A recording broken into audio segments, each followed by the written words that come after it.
Sunday, family, and welcome back to my kitchen. Today we're going to make some banana bread. Let's get to it.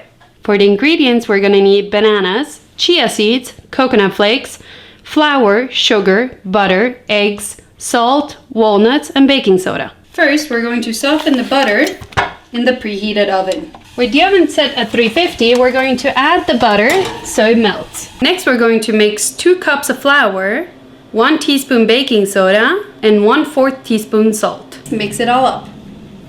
A couple of minutes in, we're going to take the butter out.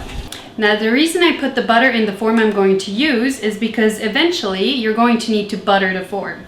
So what I do is I use the butter that we already have in the recipe and I coat up the sides of it. Once all the sides are well coated, I'm going to use the butter to mix in with the sugar.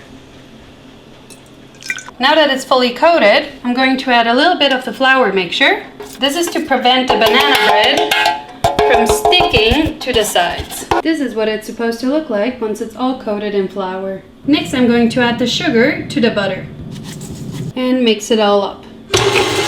Crack 2 eggs. Whisk it together. Next, we're going to add the whisked eggs to the butter sugar cream. Fun facts about bananas, they are actually the most sold fruit in the US. I'm going to use 4 bananas for my banana bread. The darker, the sweeter. Now we're going to add chunks of the peeled bananas to the sugar and butter mixture. The bigger chunks you want, the less mixing you'll do. Next, we're slowly going to add the flour mixture. Now add the chia seeds. Add walnuts or any nuts of your preference. Now that the banana bread mixture is ready, we're going to stop it and we're going to pour the mixture into our prepped loaf pan. Now we're going to coat it with some more chia seeds, some walnuts. Finally, for my favorite part, the coconut flakes. Now it's going into the oven for 60 minutes at 350 degrees. When 60 minutes have passed, we're going to take it out the oven.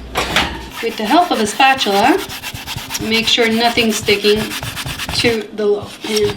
It's best to let it cool down for about 10-15 minutes before taking it out. Now that it's cooled off, we're going to turn it onto our board. Hit on it.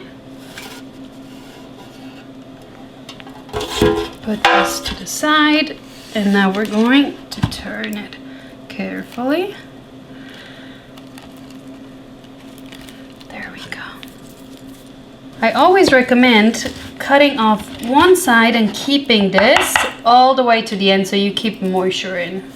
Now for the best part, we're going to try it. So good. Thank you for checking out this episode. I hope you enjoyed it, and we'll see you next time.